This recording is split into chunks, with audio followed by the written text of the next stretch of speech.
Welcome back to the Gentleman's Gazette. Today's video is all about sandals for men. We discuss whether you should wear them, the history about it, how they're defined, and how to wear them if you decide it's necessary.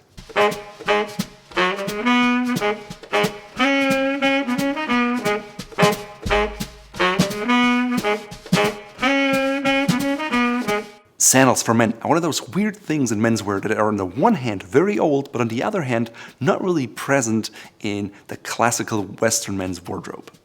Just think about the Romans and the ancient Greeks. They all wore sandals, yet wearing a pair of sandals with a suit is not something you'd wear today. Sandals for men are sometimes also referred to as mandals and subject of an ongoing debate, especially when worn with socks. So without further ado, should you wear sandals as a man or not? Let's start by saying that you can wear whatever you want, whenever you want in this day and age. So the real question is, would a dapper gentleman consider sandals to be in good taste? If you're a fan of the Gentleman's Gazette, chances are you have a slight bias towards the classic realm of things. That being said, let's take a look at the history of the sandals and how they came to be. The word originates from the Greek word sandalon or sandalion. Sandals are defined as shoes that leave most of your foot exposed, but beyond that, there's no universal definition for the word. Going back, the earliest known pair of men's sandals in the world are over 10,000 years old, and they were made from sagebrush bark. Greek and Roman soldiers were known to fight in sandals known as buskins. Going back hundreds or thousands of years in history, many men wore sandals. However, in the more recent history, sandals have pretty much fallen out of favor for the classic well-dressed man. So how did that change come about? Well, on the one hand, shoemaking got a lot more sophisticated than just slapping certain pieces of leather or brush bark onto your foot. Probably the climate in Europe also contributed to the fact that a closed-toed shoe has been the standard for men for over 100 years in Europe and the Western Hemisphere.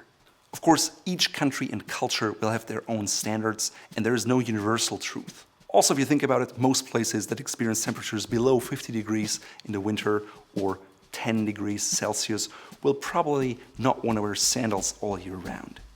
Looking back at the 1930s and 1940s, which are often considered to be the golden era of classic menswear, you'll have a very hard time finding men wearing sandals. Old illustrations and photos from magazines usually show men either barefoot on the beach, sometimes they wear espadrilles, or if you look at Cary Grant in this photo, he wore socks, but not sandals. It was really much more common to see men wearing loafers, sometimes with socks, even when they wore shorts, or espadrilles, which have fallen somewhat out of favor, especially in the US, even though in places like Spain or Italy, they're more prevalent. Today, probably the most popular sandals are flip-flops. In the US, they didn't really become popular until the 1960s, but these days, you can see men wearing them all over the place. Now, as a side note, I'm a citizen of the United States, Germany, and Brazil, and the flip-flops, known in Brazil as chinelos, are something like the unofficial footwear of Brazil. People there will wear it everywhere, but it's a hot, tropical climate, and it's something that is very casual. Back in the day, even in Brazil, men wore hats, full suits, and shorts were only something that you'd wear by the beach or when you were playing tennis or for other kind of sportive activities. As soon as you were done at the beach, you changed back into street clothes. However, with the casualization of fashion and menswear in particular, things have changed quite a bit. So maybe a lesson we learned from back then was that every garment had a specific purpose. So should you wear sandals today or not? Now, just think about it this way. Have you ever seen an outfit that you thought looked better that was based around sandals than if it had regular shoes? Well, I haven't, so maybe you come up with something. If you do, please share in the comments below. At the end of the day, if you care about style and you want to achieve a classy look, I strongly suggest you stay clear of sandals in most situations. Why do I say most? Well, there are always exceptions. For example, you're at the beach, you're at a pool or a spa area. Of course, that's when you wear sandals, such as flip-flops. When it's practical and it makes sense and the climate around you commands it, absolutely. What about a cruise ship in a tropical climate? Yes, wear sandals, it's okay. Now, on the other hand, there are 68 reasons why men shouldn't wear sandals.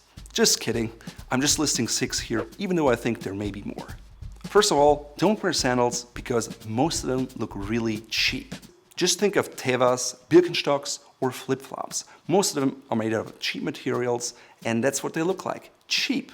Even if you upgrade and you invest a few $100s in Salvatore Ferragamo flip-flops, they're still just that, flip-flops. When I grew up in Germany in the 80s and 90s, Birkenstocks were a traditional house shoe and nothing else. No one would ever dare to wear it on the street until they became more popular in the US. Models and stars like Heidi Klum would wear them in public, and so it became more and more acceptable to wear these shoes in public. Back in the day, people would have been ashamed to be seen in a street like that. Because most sandals lack the structure, they're oftentimes glued and use very inexpensive materials such as plastic heel caps, maybe rubber, and just materials that are not high-end. Of course, there are exceptions, and we found some really nice high-end sandals, and I'll talk about them later. The second reason sandals are not ideal for men is that most men don't have pretty feet. Now, most women I know really take good care of their feet. It's just something they know they want to pay attention to because oftentimes they wear sandals that expose their feet and they literally want to put their best foot forward. Now the same isn't true for men.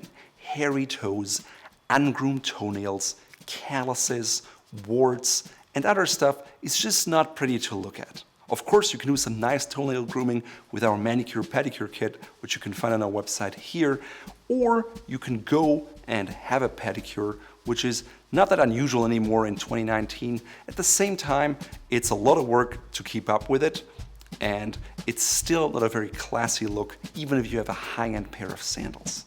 The third reason is no one really wants to see your feet, unless of course you're a foot fetishist.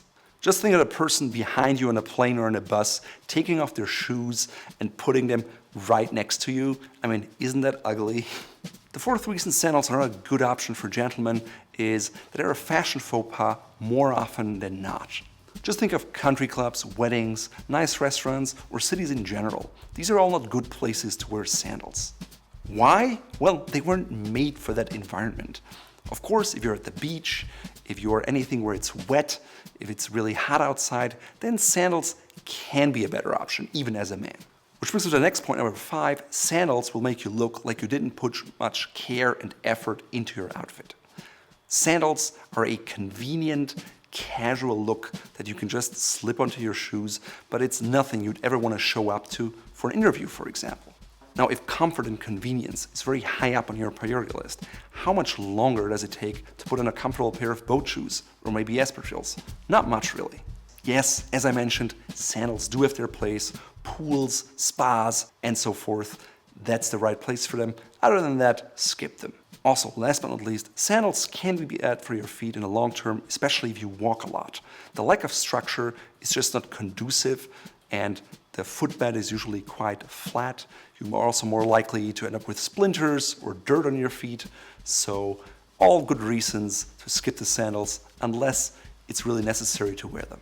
Obviously, we're not big fans of sandals at the Gentleman's Gazette, but sometimes they're necessary. In those cases, we came up with 2 different models that even I would wear if the circumstances called for it. The first ones are huarache sandals. They're popular in Mexico. They are made out of woven leather. They look distinctly casual. Oftentimes you can find with a leather sole or a rubber sole. This model here came from Etsy. It cost $56 shipped to the US. It has a crepe sole and it's a very nice casual summer shoe that covers most of your shoe, but because the leather is woven and unlined, you still get the airflow you would get with sandals.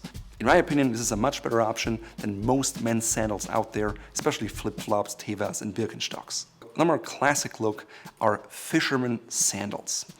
If you look at this model here from Churches, which retails for $495, you can see the similarity to a men's dress shoe. It's Goodyear welted, it has a slight heel, it's made out of good quality leather, the lining is nice. Overall, it's a quality pair of footwear that rivals that of regular dress shoes. It also has a closed toe, so people don't necessarily see any toes or toe hair. You have big air pockets and you can wear them all day long. That being said, $495 are an awful lot of money to spend on sandals, and personally, I'd rather invest my money in, let's say, a woven leather penny loafer, for example. I think they're just better summer shoes that look better. And the Huarache sandals, I can see me wearing them. They're a shoe for $56 that you can easily wear. They don't break the bank, and it's just perfect for those 1 or 2 occasions you need them per year or season. Of course, if you live in an area directly by the beach, then yes, you need more sandals. You wear them all day long. But at the Gentleman's Gazette, we don't really focus on beachwear style. So last but not least, if you decide to wear sandals, how should you wear them? I think they look best when worn with shorts, maybe a polo shirt. Maybe it's so hot at the beach that you don't even need them. That's okay too.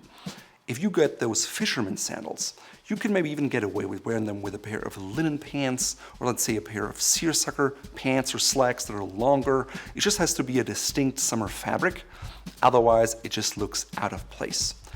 One thing you should always avoid is to wear your sandals with socks. And yes, I know many of my countrymen do that, but it's just an awful look that should just never ever happen, even if you don't care much about style. In today's video, I'm wearing brown fisherman sandals from Church's, paired with a pair of seersucker shorts that is checked in red and white from Polo Ralph Lauren, and a no-name polo shirt without any logos in pale gray.